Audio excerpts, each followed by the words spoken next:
সামাজিক সংগঠন পলাশের পাপড়ির অনলাইন জুয়া ও মাদক বিরোধী ফুটবল টুর্নামেন্ট ও বৃক্ষ বিতরণ অনুষ্ঠিত। নরসিংদীর পলাশে সামাজিক সংগঠন পলাশের পাপড়ির উদ্যোগে শনিবার বিকেলে ফৌজি খেলার মাঠে অনলাইন জুয়া ও মাদক বিরোধী সচেতনতামূলক ফুটবল টুর্নামেন্ট ও বৃক্ষ বিতরণ কর্মসূচি 2026 অনুষ্ঠিত হয়েছে।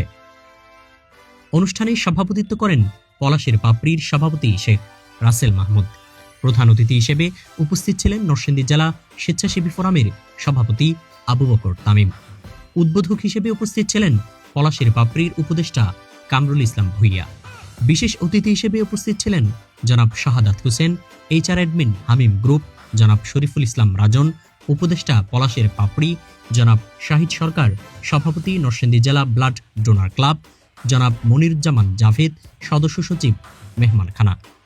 এছাড়া সার্বিক সহযোগিতায় ছিলেন জনাব মাহমুদ হাসান হিমেল, পরিচালক ঐক্যের শক্তি, এবং জনাব মামুন মিয়া, আহ্বায়ক ঐক্যের শক্তি সংগঠন।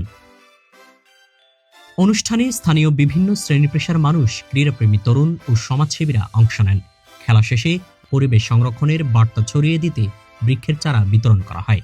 আয়োজকরা বলেন, তরুণদের খেলাধুলার প্রতি আগ্রহী করে তোলা এবং অনলাইন জুয়া ও মাদকের ভয়াবহতা সম্পর্কে সচেতনতা তৈরিই ছিল এই আয়োজনের মূল উদ্দেশ্য।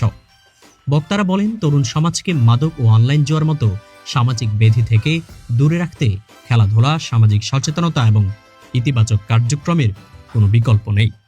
ভবিষ্যতেও এ ধরনের জনকল্যাণমূলক আয়োজন অব্যাহত থাকবে বলে আয়োজকরা আশাবাদ ব্যক্ত করেন। আজহারুল ইসলাম জাহিদ, নরসিংদীর হালচাল।